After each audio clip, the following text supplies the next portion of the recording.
My name is Miguel Plaza. Tune in to Meet Me for Lunch podcast. What's up, everybody? Welcome to the Meet Me for Lunch podcast. I am one of your hosts, Jaylina Burgos. I go by DJ Los Live.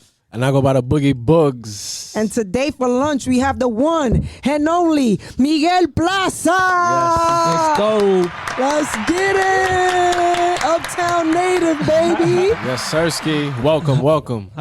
What's going on with you, man? How you feeling? I'm feeling great. Happy to be here. Oh, we were really glad to have you, man. Thank you for joining us today. Happy to be here. Thank you for having me, too. You're one of the first guests that we're having, so it's a pleasure, you know? Oh, wow. The first guest? First guest ever. First guest ever. Yes. So you breaking the podcast in. The podcast. Popping the cherry. I'm popping the cherry. I didn't want to say it like that, but you know. Yeah. Oh, in the nightlife words, we could say grand opening. It's the grand opening. Yeah, the grand opening, the grand opening. But man, we're really excited to have you. You are so influential to Uptown, man. Facts. And we want to give you your flowers while you're still here. Yes, sir. You know, we are in a pandemic, knock on wood. I'm glad that you are still here, but you never know. You know what I'm saying? We used to hang out all the time, and we used to help each other all the time. So now it's time to, you know, help each other out in a different way, hang out in a different way. Yes, sir. So, you know, we want to get into it. We want to, you know, can you just tell us a little bit about yourself, your upbringing, and how you got into this business? Oof.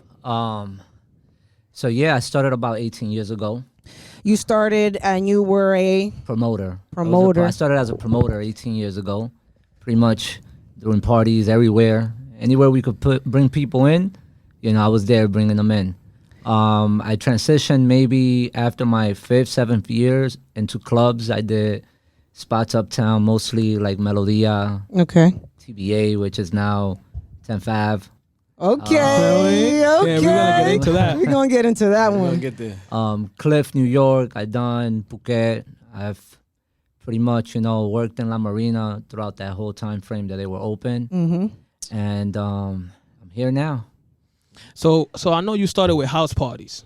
Yeah. In 2002, right? Yeah. 2002. Yep. And the neighbors was complaining after a little while, right? And then you moved to 155th, right? Well, actually, damn. Yeah, I did my homework. Okay. Damn. I did my homework, man. I like that. So yeah, it was my grandma's apartment actually. Okay. So she was out to DR.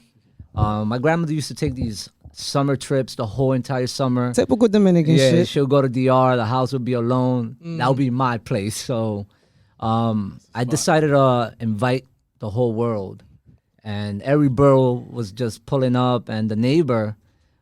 Stella. Damn, Stella, you snitched? Stella, She called. Stella, get that She pasa. called grandma in DR? Yup. She actually the called calling card? she called my mom. She was like, shit, because grandma would have let it slide, but mom? no, grandma una apoyadora. She was like, Exactly. Miguelito. Exactly. Ya entre Migui, pero tanta gente. But she called my mom, and my mom out of nowhere pulled up. My mom looks young. Well, at that time, she was, you know, she was looking, she blended in. So there was girls coming out. Girls coming up the stairs. You ain't recognize And your I'm mom? I'm like, what? I boogied. I went into the room. I went through the fire escape. I dipped. So she was looking for me. I left everybody there. Wow, you left the apartment. Yo, I was so pussy. Like, I was like, I don't care. I'll fight anybody, but my mom. I mean, we all scared of our mom. I'm scared of her. Of course. Yeah. So I definitely left. And then when my cousin called me, he was like, yo, she left already. I went back. There was mad people outside the block. I'm from 190 and Audubon, so that whole corner, Okay. that whole corner was lit. So we ended up taking the party up to Wadsworth, to a basement, and we paid the super. Good shit. And the super Nice. let us rock. You know, we couldn't fit everybody, but you know that was pretty much where we started. Where was that basement?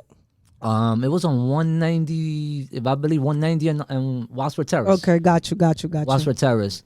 So then, you know, I didn't want to really go through that situation again, and it was embarrassing. Like, I had so many girls, and they were like... Did you make money, though, that night? It wasn't really about the was money. just- it was wasn't just really a about the vibe. money. It was just always about the vibe. How did you guys go about it? How did you guys go about that same party that you're talking about? How did you guys invite everyone? Like back then, It was you word know? of mouth back then. In my days, it was AOL. We were in the AIM, chat right, rooms. AIM. Nice. You was either in the Dominican versus Puerto Rican chat room Got you, or got you. Latinos, whatever chat room. I forgot what it was, but it was just throwing the flyer in there, and it was so easy back then just to get everybody together. So, and I knew a lot of people too. So And talking about that, you very like behind the scenes shy to me at least. yeah, I am. So what made you was like, you know what, I'm gonna throw Reserve. parties, and like you had so many people in your parties too. So Well, it's not really that I was shy. It was mostly like Reserved. I was just more reserved, but I was in the mix. gotcha, So it gotcha, was gotcha. like, a lo calladito. I was always in there, but, in my own zone. So I really got into it because, I don't know, I was just always going to the school parties, the college parties. It was fun to me. Nice. And But growing up, like before throwing these parties, like what was your passion? What did you think you was gonna be? so, the name of the company is Them Boys Marketing Group. Right, I was gonna get there. Yeah. So, so at that time, I was actually in the police academy. So when I used to go to the blocks, or the guys in the corners, they would be like, "Oh, them boys is walking through. Them boys is walking through." Wow. Nobody really knows about that because I used to have my suit on, like my book bag, and they knew I was going for the academy. But at that time, they had done a pay cut, and I was still, getting my feet wet in the parties, and it went from it being at 30-something thousand, it dropped to like 21. And at that time, I was like, damn, I'm not gonna be a cop and get a salary for $22,000, $21,000, whatever it was. I can't really remember. So I started, becoming, doing my own thing, just Right. You trying doing to figure it out. figuring it out. But I knew that wasn't it. And this is after high school. Got you. That was after You high got- school, in between college. Okay. But I knew it wasn't it. I think it was just more of an option. Like, okay, you know what? I'm gonna do this just in case nothing else comes along.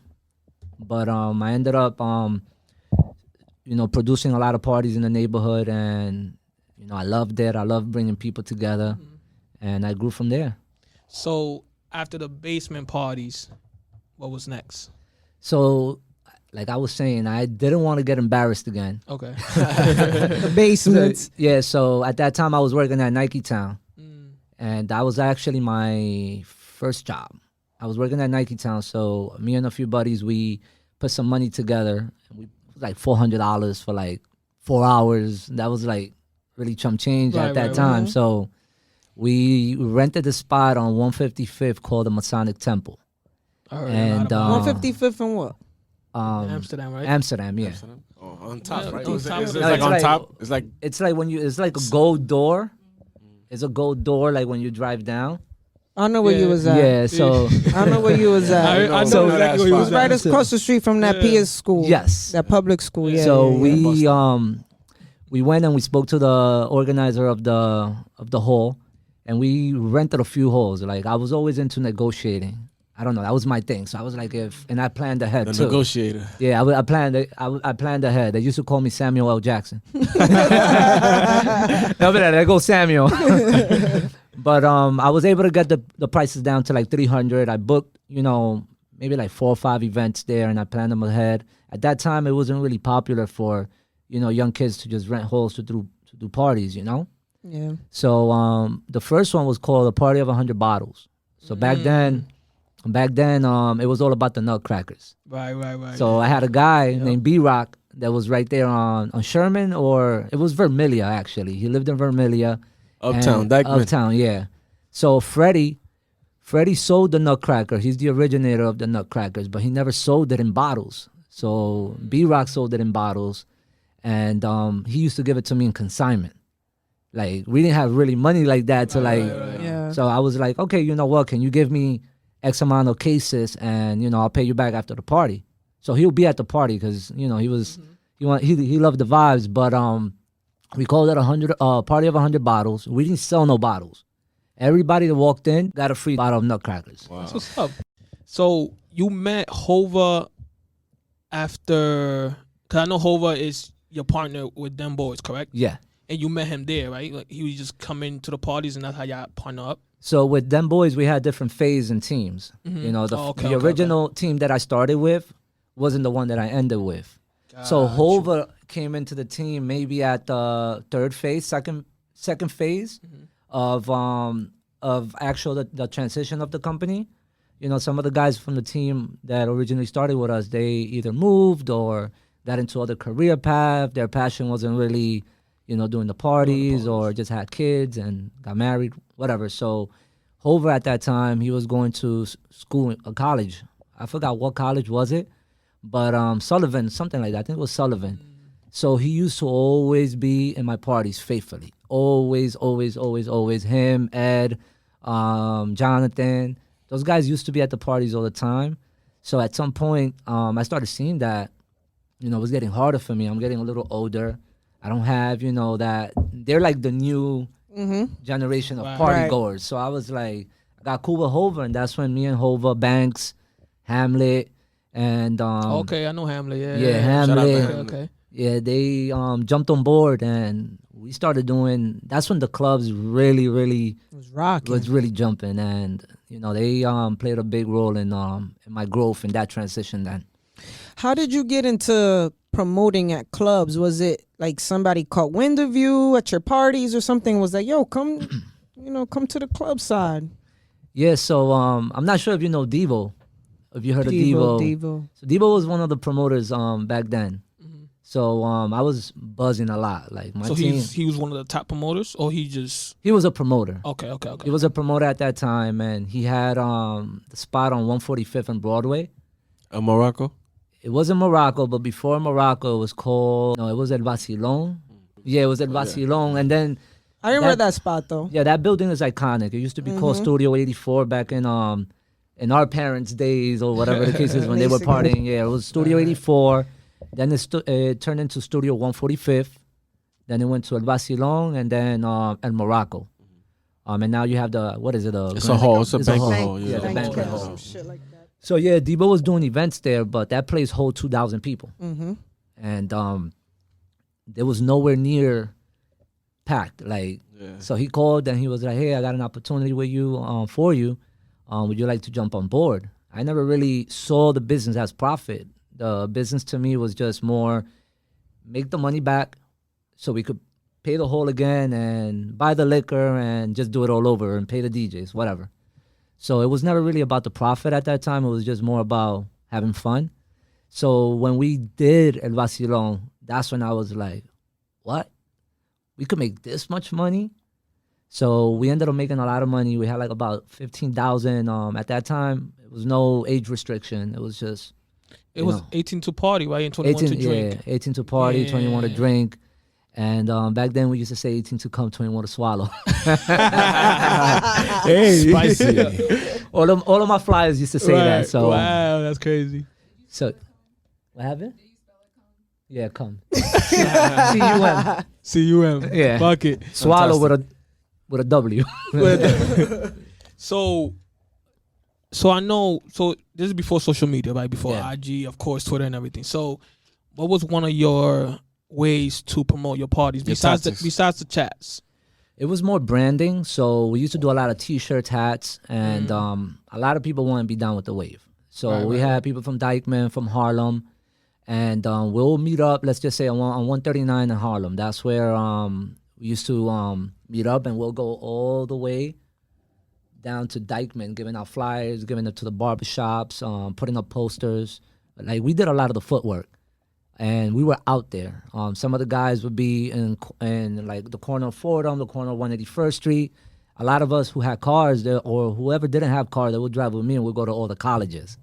So I knew the schedule off the top of my head. I knew at this time everybody's coming out. Right. So I'll have people in all the CUNY schools just giving out flyers and pretty much networking, actually, you know, talking to people, actually pulling up to the girls and inviting them as opposed to just posting a flyer and Street team. Yeah. Street Street Talking team. about street team, just Yes. side note real quick. I know you know Alex. Which I know him as AB. What's his last name? Alex Bentecourt. Alex All Bentecourt. City Graphics. Yes, All yes, City yes. I Graphics. know Yeah, Alex. big homie. Shout out Yeah, to the yeah, big yeah, homie. Shout out yeah, to yeah. AB. Shout out to him. So me and Boogie used to hand out flyers for him. Like Oh, That was wow. that was our legit first job. Like every could say, yeah. ever For first. for the printing company. No, like for when he was doing concerts. Yeah, 'cause he Like, was doing with concerts. Got with you. his team. Like Got that's it. what I'm saying. Like back when we was like 16 years old. Like Got it. Yeah, so we connected a little bit. I know that was like in the midst of like social media coming in, so Yeah. it was like almost ending the flyer MySpace. thing. So That's yeah. when the local hookups came in. Right. MySpace, Facebook. we was Yeah. in Westchester Mall, like putting flyer in every car yeah, and everything. So that grind, like we know. that grind, we know. So In the for you to cold. go in the cold for them to give out flyers, that's And people dedication. rude as shit to him. Get that shit on my Yeah, face. yeah. People will grab a flyer, throw it on the floor. Yeah, right Yeah. there. I used to be rude. I used to go back and be like, yo, you dropped this. Come through. Yeah. Did you go to college? I know you mentioned you would go Yeah, to I did. I college. did. I What school went you to Lehman. Okay, good. I went to Lehman. I did 2 years there. Then I wanted to finish fast. My daughter was born, so I got a little serious with the business side. So I went for business marketing. Then I transferred over to Monroe and I did a turbo program so I could graduate quicker. Because I was always in and out of college. I'll go one semester, then I'll stop. Then I'll get distracted and do other stuff and then go back. So when I went to Monroe, it was because I was ready. I just want to finish. Gotcha. Gotcha. What did you go for again? Business marketing. Oh, nice. That's a good one. Got you. So I know Nate Sketchy, he was your competitor. Yeah, right? he was. Because he was promoting in the Bronx and you had Uptown. That's Yeah. what it was, right? Yep. So how you heard about Nate Sketchy, like his parties? Well, Nate was very louder. Still is. Shout out to him. So he would but nah, Nate was always ambitious. Right. And at that time, I guess Nate saw me as someone who was already doing my thing. Me and Nate were like maybe 5-6 years apart. Okay. And at that time, Nate was really trying to figure out what he wanted to do with his team. He was making noise over there in the Bronx. So he would hit me up and he'll say, hey, can you give me some advice? How can I start my own entertainment? How can I do this? So you were like mentoring him. Not really. It's funny because I actually shut him down at that time. Like I wasn't really into collaboration and, and it's funny how the world works because when I stopped promoting when Anaya was born, I took a little break. Yeah. And then when I came back, Nate actually was the one who helped me get back on my feet. Wow. Right. So I have here that them boys, Hova and them wanted to just kind of like do their own thing, and that's how they created Rock Boys, correct? Yeah. So at some point, Hover and Hamlet, they felt, like they wanted to do their own thing. They felt like they grew. They didn't want, they just wanted to branch out. Right. So they reached out. It was very professional. I've always taught them professionalism, and they broke it down. They said, hey, we have an opportunity. We want to take it. We want to see where it goes. We want to try things ourselves.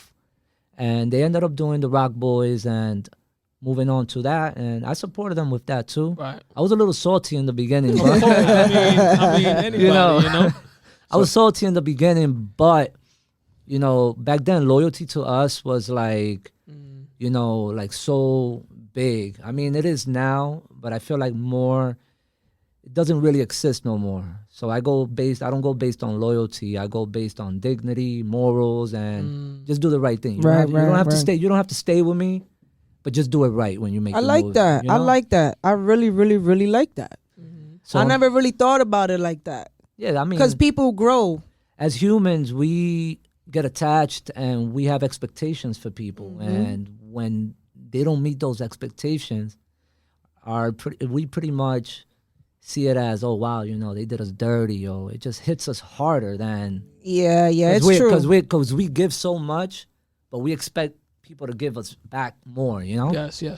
And so, it's okay to grow. So I learned, that not to expect, and allow people to grow when that time comes. And at that point, we did events together, me, solo with 1 or 2 people. And they were doing their thing. So it became a partnership. And at some point, they had, a fallout. And I don't really think it was a fallout. They just stopped doing parties.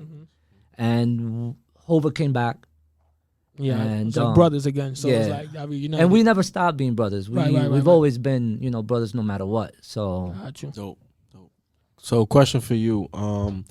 at what point did the company become from Them Boys Entertainment to Them Boys Marketing? Like, when did you make that transition and that you knew that you wanted to, So as far as what point was that?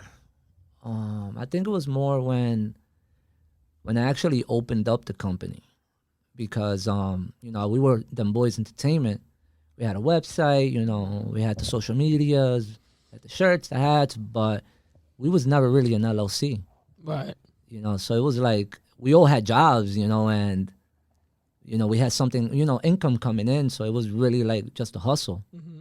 But when I started working at bigger venues, and they were requiring me to submit, EINs, EINs, W9s. and I was like, "What's that?"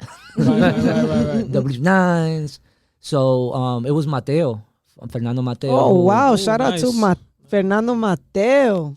So when I was doing Phuket at that time, I feel like That was his club. It's Phuket or Oh, Phuket? shit. I used to say Phuket. Phuket, it's French, Phuket. right? Phuket, It's French. Phuket. It's It's from Thailand. Thailand? Okay. Yeah, so Phuket is legendary. Where did you say it was from again?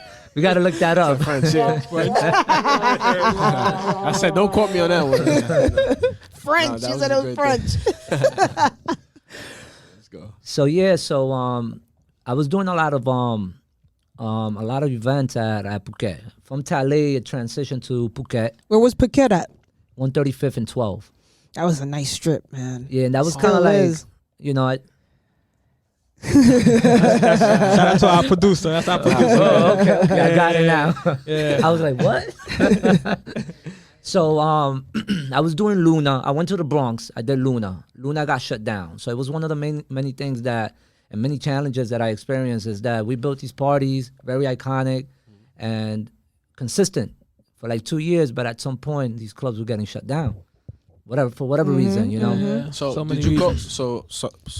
So did you go from Phuket first or Morocco was first? No, it was Luna. From Melodias, I went to Luna. Okay. Then from Luna, I went to Morocco. Okay. And how long were you there in Morocco?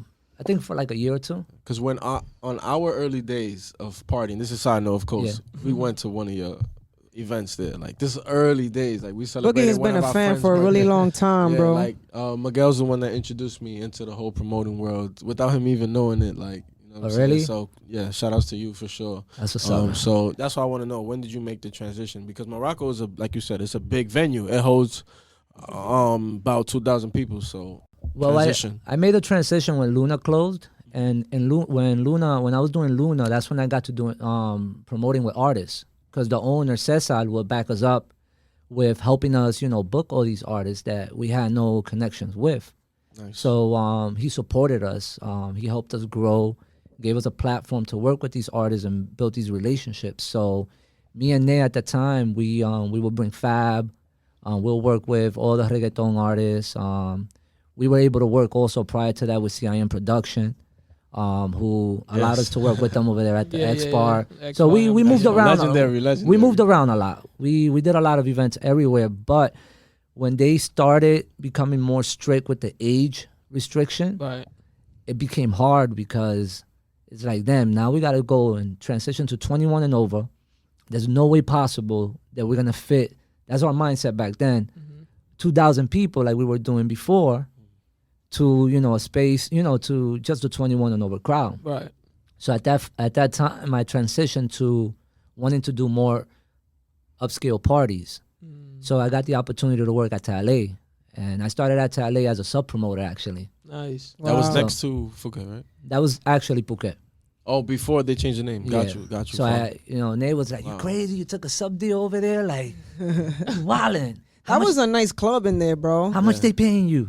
Yeah, I used to have phone parties in there. That was the Yeah. first Wow. time I went to a phone party. But being that you guys were responsible for bringing in like Yeah. Jay-Z to Uptown, like these huge hip hop artists and reggaeton artists. So, we've always looked up to you guys because of that. But when did you decide to be like, you know what, I'm doing so much, or I've done this for so long, I'm a have my own club, which is 10th Ave. I think it was when I started working with Hennessy. Okay. Yeah. Can you talk to about that a little bit? Like, how'd you get into, like, how did you start working with Hennessy? So my friend Eugene, who I used to work with at Phuket at the time, he moved to LA. He was the ambassador of Hennessy. Gotcha. So What is it being an ambassador of Hennessy? Well, he was the ambassador for the Latin market, Gotcha. multicultural. So he represented at that time, Latinos or New York City. Got you. So he would like make sure we was drinking Hennessy Uptown type Yeah, shit. the branding, the marketing of it, and it was just promoting the culture Gotcha. within our community. Like our community is very powerful, so they had they have funds just to support a Latin influencer to actually promote the brand and represent the brand within the community. So when he resigned, he offered me the opportunity to apply for the job. At that time, I had maybe like 15 years that I didn't have a job. It was like I wasn't really sure if I wanted to do it, and I was doing well for myself too. So I had a marina. I was doing events at Stage 48. I had other businesses already that I was involved in, but to me, it was just more of diversifying myself. Right.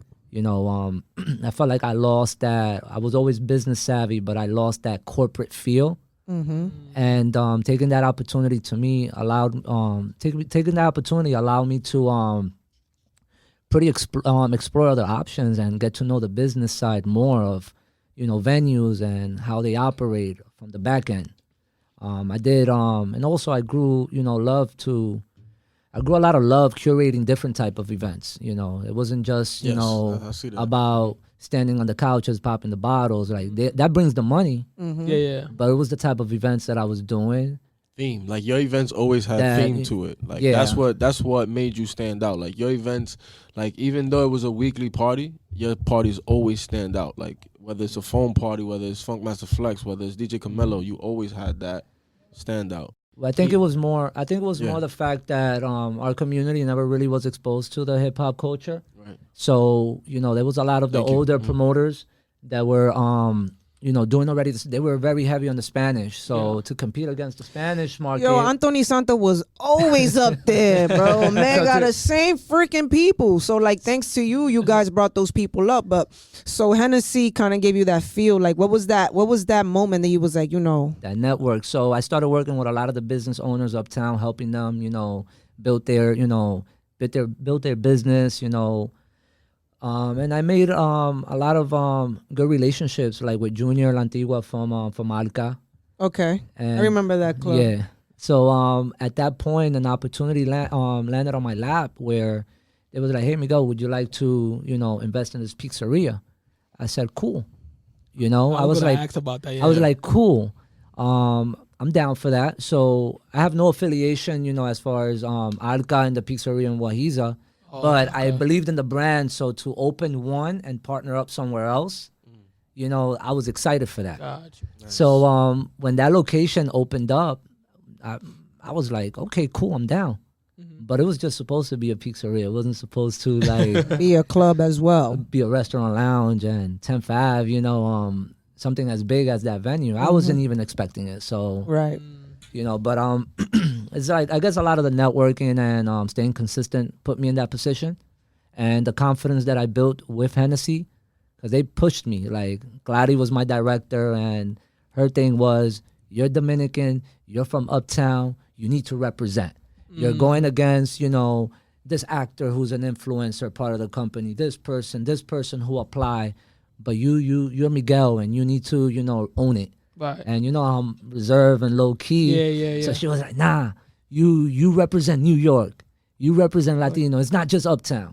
Poke your chest out. Yep. We're being like, also we wanted to know too, like you being kind of like reserved. Do you have any regrets about that? Like, man, I should have marketed myself more back in the day, or do you feel like, man, that's just my personality and that's what's worked for me? That's my personality, and even coming over here, I'm like, oh, like I have to talk to them. Talk But to these suckers. we we was all nervous, but we, Nah, but we here. it's like I'm at a point in my life where, I want to evolve more. I want to feel more confident. So doing this, to me, it's like, I see it as practice. Like, I'm enjoying my time with you guys, but I need to do more of it.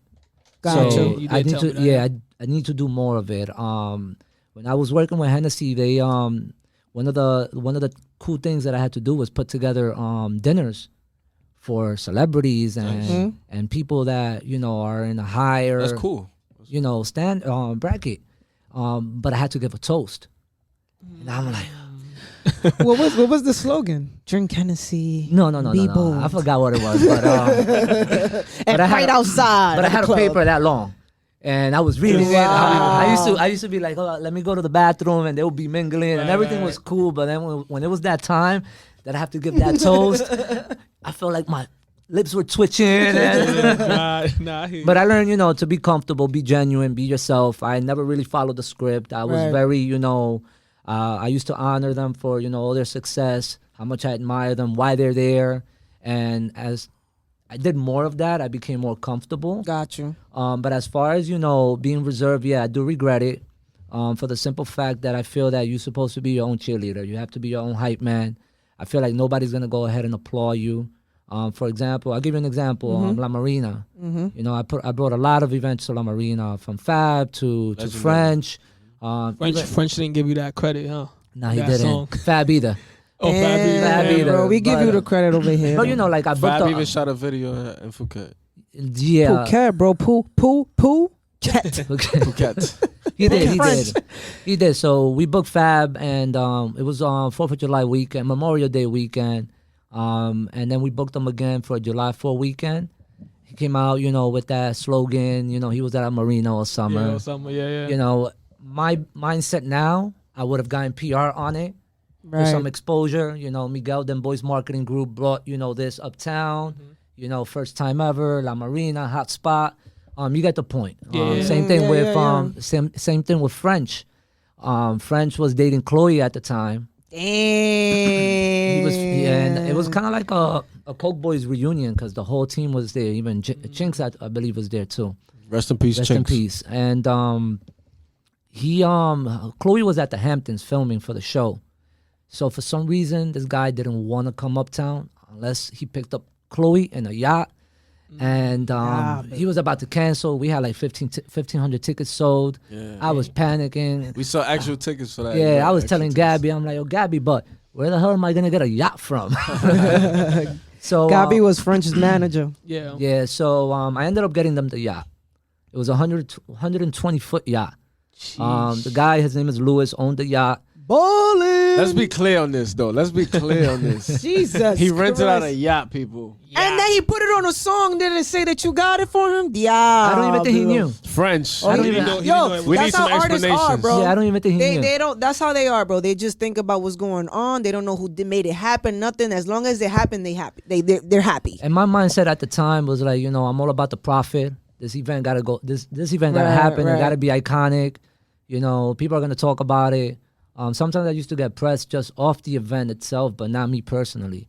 So Gotcha. if I feel like if I would have went and invested more in myself at that time in the brand, I probably would have opened other doors, quicker. So definitely invest in yourself. And I agree. I was I was the same way, where obviously I work behind the scenes with a lot of things, and I've been having this conversation with Glitch, where it's like, and everyone is like, yo, we got to talk more about ourselves. Like, we have to be out there, because at the end of the day, that's pretty much our resume. yep. Right. Is what you do. So it's like, it's cool to be behind the scenes, but if nobody knows, it's like, and you say the stories, it's like, yeah, yeah, you know what I'm saying? So like, I agree with you. And I totally give that advice to people that are like looking to get into the business, is be your own cheerleader. Like, take photos of yourself, send that shit to places, have people really support you, because that shit really matters. And on that does. note, on that same note, what would be some advice that you would give to an up and coming promoter or up and coming business owner? Stay creative. Things are changing. It's not like it used to be before. A lot of Consistent. change. There's been times that, I just wanted to give up. Especially the last 2 years have been the toughest years, because I was in a very uncomfortable spot. I was wearing shoes that I never wore before. Like, it was cool, doing a party, calling it a night at 4 a.m, 5 a.m, go home. But then, having to be in a position where anything could happen any moment. There's a flood, the lights go off, the POS system, breaks down, and it's like you're not given a manual on how to operate. You have to learn, from all the mistakes that you make. And an advice that I also give is to seek mentorship. A lot of us we have pride, we're like, okay, this person's not gonna help us, but it's the person you reach out to, they might have a conversation with you freely, and there's a lack of mentorship, and we spoke about it, Yeah, we did. Uptown, and I feel like you guys have to really seek mentorship and educate yourself. You opened up the club without any mentorship? You was just like, or did you have some mentorship with opening up the club and running it? No, I'm not gonna say I didn't have. I had guidance, and but I feel that the way businesses ran back then, it's so much different than the way they're being ran now. There's new laws, new restrictions, a lot of the community's changing. Yeah, absolutely. So the it's like- gentrification is no Yeah, joke. so it's pretty much a lack of knowledge, and we're all learning from scratch again on how to run and operate a successful business. And even now with the pandemic, it makes it even difficult, to even run a business during these days.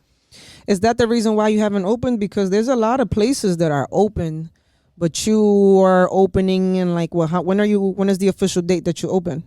I don't have a date yet. I'm playing it by eye. Okay. I'm trying to see how the election turns out. God. I feel like That's gonna. That makes sense. I feel like this pandemic is driven by politics, and I'm not into politics, so let's please not Get into it. Nah. get into it. None of us We are. respect that. All we right, respect all that, right. we So, respect but I feel like it's driven by politics. So I just want to see what happens after the elections. Maybe the restrictions are dropped or Lifted. lifted. Like whatever. Like maybe maybe the 25% goes up to a 50 or 75%. But 10-5 is a big space. Yeah, yeah. It's a huge, beautiful Yeah, space. it's a nice space. So 25% to us is really not worth. Opening up. No. You more on payroll, on getting there. Your overhead is gonna cost Yeah. more. Yeah, So it's not worth it. Speaking on 10th Ave, I'm going based off your Instagram post. It says when you guys first was opening up 10th Ave, it says that the number 10 represents new beginnings. It's also the symbol of matter and harmony. So I like that alone. That's great. So I just wanted to ask you, was that your idea alone, or was it a group? The name 10th Ave. Because I never knew the meaning behind it. So now I know. Like, okay. So yeah. we were trying to figure out as a team like what to name this place, and Junior's very high on numbers, so he'll name a location. He believes in numerology. and numerology. So we were just picking our brains, and we was literally right outside the sign, and we was like 10th Ave, and we will always call like, oh, let's meet at 10th Ave. Let's meet at 10th Ave, because we didn't have a name for it, so we'll call it 10th Ave. And I was That's like, fly. yo, It's I'm fly like, too. Yeah. I'm like, you know what? Let's own the street, because that whole 10th Ave is Okay. there. Let's just call it 10th Ave. Love it. So Love on it. the creative side, yeah, definitely. I created the creative side. I did everything, but on the numeral side, he's more on the on that spiritual numerology vibe. Nice. Okay. So you brought up a lot of hip hop artists to Uptown, right? And it's this whole black versus Latino thing going on uptown, different places, not yours, of course. Did you ever hesitate to bring a Diddy uptown or a French, or because you don't know if there's gonna be extra cops outside or anything? We knew there was gonna be extra cops. Nah, but you know what though? I'll be honest with you. It wasn't until we had that conversation that I didn't know why that it was because there were going to be extra cops outside that you guys didn't book hip hop artists, because I definitely been to some uptown clubs and they look at me and they're like, nah. And then I'd be like, yo, pero, and they'd be like, oh, come. Yeah. You know what I'm saying? But I didn't know it was because of the cops, like overdoing shit. It wasn't really about the cops. It was more about the capacity that the venue was allowed to have. So when you bring a Diddy, you have to expect that you're going to overexceed that capacity. So it's not that the cops want to bring your business down. It's that you know the rules. You know Safety. that you know that you're not supposed to do it. As far as bringing the artists uptown, it just didn't make sense to book them because obviously, the fire department will show up or, the police department will show up. So it's like, why risk investing the money in a space where it doesn't hold, the capacity of people that could potentially come in, Got you. So, What are some like? Give us an examples of fines that you guys get as club owners.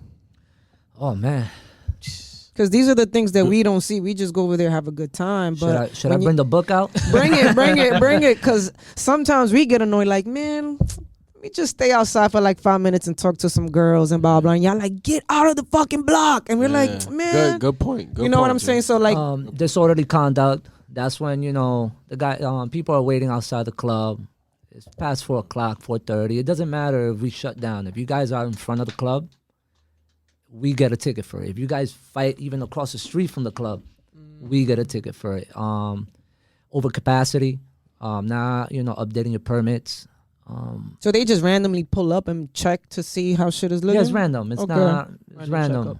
Yeah. What else?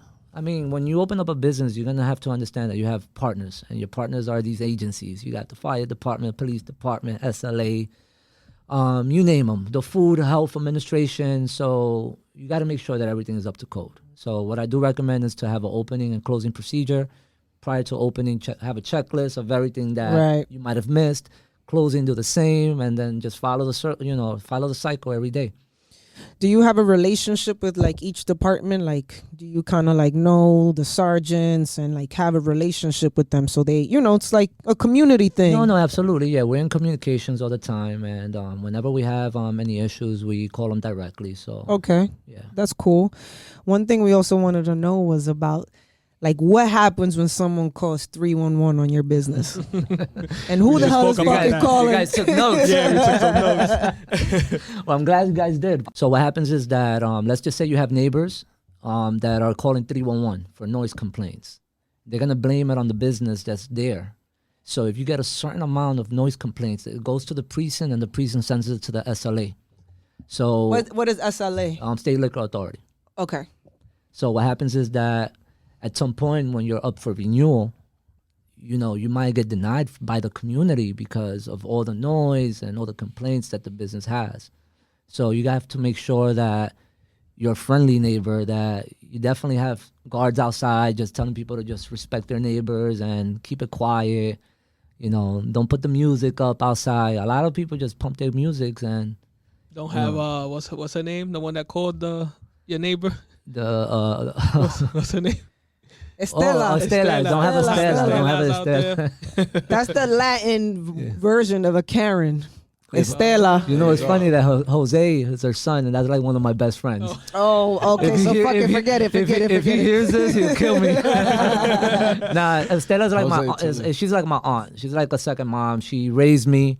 She's a good person. So you was recognized by Source Magazine, for being one of the top promoters uptown, right? Yeah. So how that felt? Like I'm sure at Source Magazine you read it when you was younger. Yeah, I did. So like you seeing yourself and reading about yourself, like how you felt about that? It was awkward. No, but it was good though. I was very happy. Just reading, about all my accomplishments and just putting it out there. People texting me like, congratulations. Like to me, I thought it was just an article, but everybody like was so happy for me that, I didn't understand how big it was until, I started getting all the love and all the reposts and stuff like that. So did you get more like business out of it? Like people wanted to come uptown and be like, hey, I want to attend to his club or his parties? Not really, but I was in different places like outside of my network, and people will say, hey, I read your article or I know of you.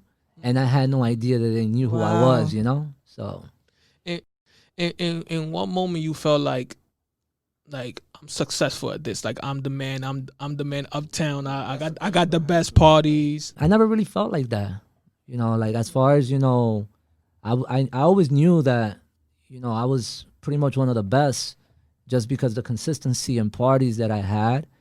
But I never really had that ego where I had to really announce it like, because I didn't do it alone. I did it with a team. The team. And everybody in my team was winning. So I was just focusing on them more than what I was focusing on me.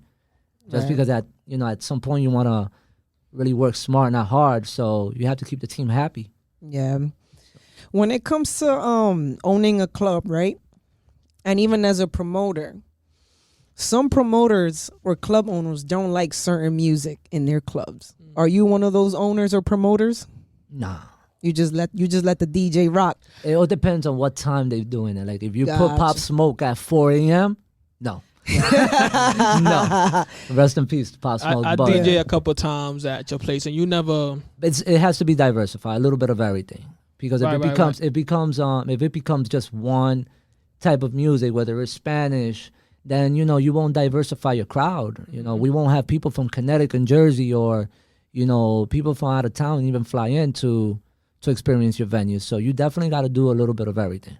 Got you. So let's talk about Truthful Taxes, right? That's your new. I'm a partner in that company. Yes. Oh, you're a partner. Tell us a little bit Okay. about that company. So John Hernandez is the CEO and founder of the company. He's my CPA, not for the business, for my personal business, my personal CPA. So when I joined Tenth, there was a lot of areas that I lacked in. I knew how to make money, I knew how to produce events, but on the financial side, taxes to me was always like the boogeyman, So I hated the feeling. So I was always picking his brain. So he offered me an opportunity to go ahead and invest in the company, learn the business, get familiarized with it. And honestly, what I thought was really, really hard became really easy. Got it. And then with his mentorship, him guiding me, him teaching me everything, I was able to learn all about mortgages. I'm still learning about mortgages, credit repair, and also pass the knowledge down. To entrepreneurs, that self-employed individuals like us that might not have the knowledge, that we might go to the mom and pop, tax place that my aunt or my mom is used to, going to, and, we don't learn anything from it. Yeah, that's true. So it gives me an opportunity to, get to know people on a different level, not just on the club level, on the restaurant level. It's help them out also as well with their finances, and, it helps me diversify myself as well too. I think as entrepreneurs, we, especially during these times, Right.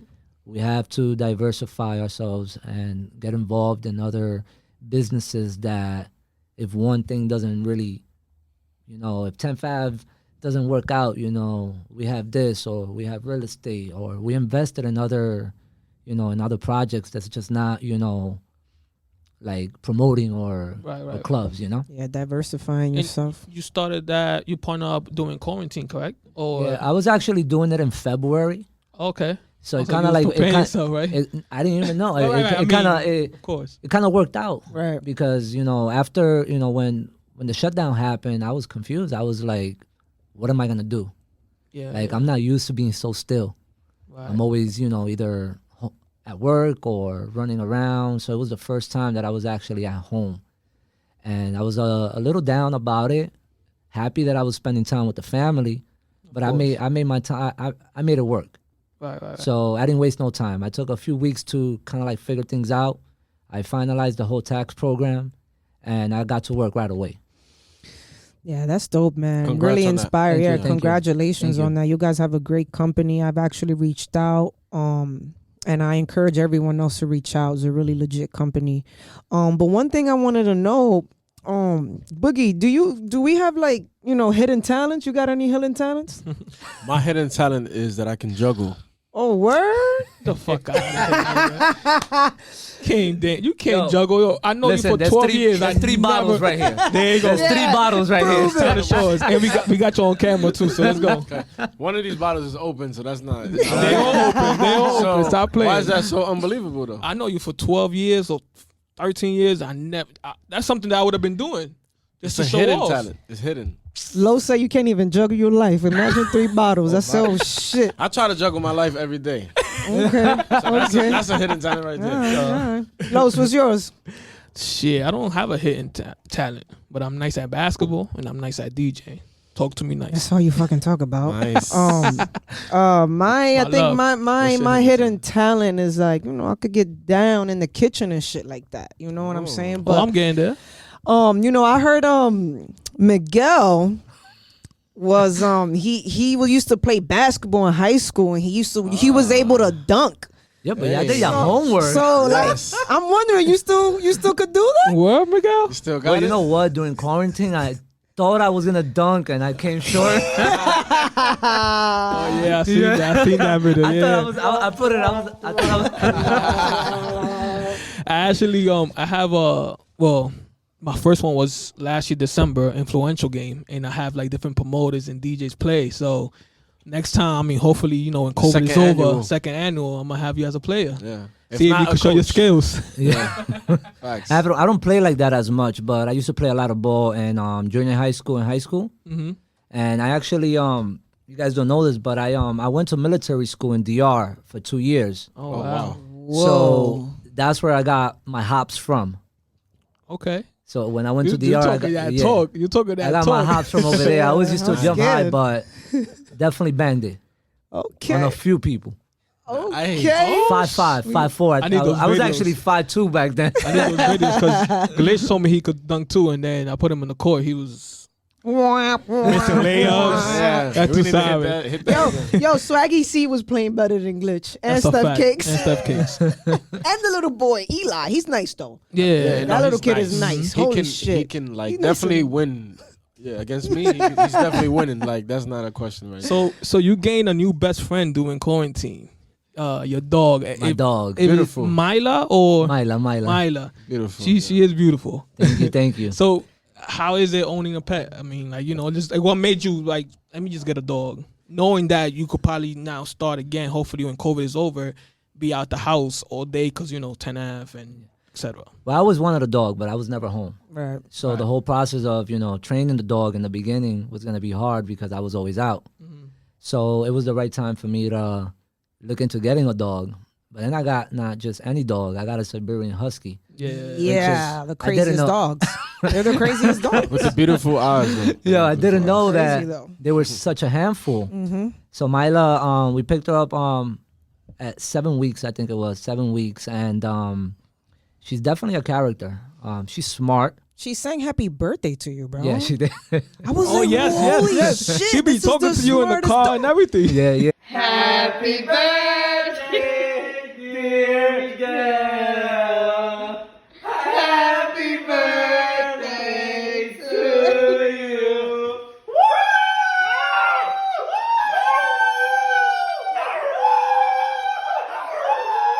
Yeah. So it's definitely a great experience. It teaches me more patience. Okay. Because in the beginning I was flipping out. I was posting things, all the cute stuff, but but behind the scenes it's definitely a handful. Now she's doing great. She's getting things really quick. You should have brought her, man. I was about to too. Yeah, you should have. I was about to, but she would have never let us finish He would. this. I don't think he would have never asked a question. That's how scared he would have been. He would have been like, No, I love dogs. Nah, she's Yeah, a, right. she's a sweet. She's Yeah. a sweet dog. She's a sweet dog. yeah. She's beautiful. Congratulations on Thank that. you. man. Thank you. So before we hit you with some quick hitters, I want to talk about brunch babies. Okay. Right? I'm saying it right? Yeah, Brunch yeah. babies. So I know that's one of like the top brunches when you had it in Sofrito and Sofrito. 145th. How that came about, like how it became so big, like so popular, because there was a lot of brunches going on, but yours was like, nah, you gotta go to Brunch Baby. That shit was lit. Yeah, So it's we went there a couple times. it's called Brunch Baby because that actually is my baby. Okay. So pretty much I was at a space where I was really not into the nightlife scene no more. And to me it was just I was there but I wasn't really into like Your heart was in it. yeah, like it was like my Gotcha. body was there but it was just work, So I needed something to drive me, to keep me going, to give me that passion that I had for, doing the night events. So, and I wanted to work with individuals who, had the potential to become great. So I saw good qualities in Stephanie Brito, Pamela, and my girl Chris. That's how I backed Chris during the brunch. Yeah, you're back. So I put a group of girls together, that I did see a lot of potential, and I feel that women gravitated towards the women. So brunches is geared towards more of the female fan base, Right. and then obviously the guys will always be guys Follow. and Follow suit. and follow. Of course. So we took a spot by the water on 125th Street called BTH. Yes. You did So we start started the brunch. there. Yes. I didn't really understand the whole dynamic of the brunch. I just did a few of them, and it was a mess. It was like no structure whatsoever, but we learned there, and we wanted to keep the same, vibes from being on the waterfront, by the water, and we went to Sofrito. So I scouted Sofrito for like 3-4 weeks. I would pull up because BTH had closed down, but I Right. didn't want to stop. So I pulled up and we had brunch there for like 3 weeks in a row. It was dead. Wow. It was dead. Just dead. Yeah. And so I saw an opportunity. I reached out to them. I knew the summertime was gonna be lit because of the warm weather, the outside patio. So we took the brunch during the worst season, which was December. Cold, slow. Then January, February came in, but it was a hit. It was a hit. It was a hit from even when you took it in December. It was a Yep. hit. Yep, Nice, it was nice. a hit. A lot of people. We built a community amongst the brunch goers and everybody that wanted to go to brunch. They knew either Sofrito, was it. But it was hard for me to balance being at Sofrito and then being at 10th Ave. Can So I felt it was imagine. the right time, to make the switch. But I wanted to do right by them. So I just didn't do it. Cold turkey and just pulled out. I never done business like that. So And you removed it to 10F? after a while, After a while you did, after a right? while I Okay, did. okay. After a while, it just only makes sense. Right. Yeah, I remember we went to it a few times. You Yeah. DJ'd it a few times. I went to the Sofrito one. I never I went see. to the Like one that that transferred too. to 10F. Yeah. But I did a brunch, but it was mellow on Mellow Saturdays. on Gotcha, Saturday, gotcha. Yeah, that's what it was. So I got some quick hitters here. Wait. I know. Oh, go ahead. sorry. Before we get into the quick hitters, and this is a question that our producer had as well. What type of relationships do you need, or any tips that you would give for someone? Well, what kind of relationships does a person need in your type of career, like in that path? Like, what would you recommend? Like, what type of relationships to keep, to think- maintain? I think any relationship that teaches you value, growth, something you could get something positive out of, is important. I have relationships in real estate. I have people that are in finance and the music industry. And I feel like a little bit of all of that. It's important because you get to bring something different to your establishment or to your to your life. Yeah. Pretty much that's. That's Don't limit your relationships, man. Try to network as much as you can, Don't burn no bridges. and don't Yeah. burn That's and what don't I always learned. and don't burn no bridges. Even Just- be friends with the janitor. yeah, You might know things about the building that you would never know. yeah. Jose's my best friend. He's he holds me down like at the business. There's nobody like Jose over there. Yeah. Yeah, be friends with everybody. Yep. Quick hitter time. So I got quick hitters here. I mean, now I know. Explain it. Now I know which one he gonna pick. But a quick hitter is you gotta answer quick. The first thing you We give you pick, two all right? options. We give you two options. All right. So my quick hitter is brunch party or a night party. Brunch. I figured that's why I like you answer it already. Morisoñano o jugo de avena. Jugo de avena. Wow. Cliff or La Marina on the top tier, of course. Cliff. On to throw a party, the biggest party, Christmas Eve or New Year's Eve. New Year's. Yeah, New Year's. You could stay till like 6 in the morning, right? Open. He don't want to stay. You could till stay. then. You could stay home Christmas Eve. and Hey, come party Yeah, New Year's. yeah. yeah. Now, Nice. nightlife events or concerts? Yeah, because you did that stage 48 on the future. I mean, that's a hard one. That's a hard one. Because that's what we want to know too. We want to know, how did you get into that lane? Like, how did you start getting into concerts? Oh, it was just the opportunities that landed. Bobby Trends. Shake the Ooh, block. shake the block. Shout out to Bobby Trends. Bobby Trends. I mean, with the Future situation. Right, right. He, Nice. me and Bobby. I was the first one that brought Bobby uptown. Bobby was been Bobby way before. Like Yeah. I used to party at his spots downtown. He's a downtown guy. So Hen, his manager. We ended up bringing Bobby uptown, and we did a lot of great stuff. He's been very supportive, and he's a very dear friend of mine right now. So any opportunity that used to land on him, and he felt that I could have benefit from it. He knew that I was straight business and I was dedicated. You know, he'd pass it along. And Future at that time was like one of the hottest rapper. Right. Legendary. He was on He's fire. legend. It's funny awesome. that I didn't even have no money to pay Future. I said, yeah, I'll do it. I'll figure it out. I Bro. was Yeah, like, bring it. I said, Future, don't worry, I'll figure it out. Right, right. So That's what we I do. figured, awesome. I figured it out, Yeah. and it was I'll tell you this much, it was one of my most profitable events Nice. in my entire career. Wow. Stage 48. Yes. Let's make some noise for that. That's what's up. That's what's up. Yeah, clap it up, Yeah, man. that's Well, thank you. We're really appreciative of you being with us here. Thank you for having me. Thank you for your I time. hope you had a good time. I did. It's a little chilly here, but Yeah, man. Glitch is ice cold, man. I put that shit up to 70. When I turn around, that shit is up to 62. No, this is a beautiful space. You guys have a great team, a great platform, and I'm just happy to, be the first one here. Yes, sir. Thank you. Thank you for your time. So,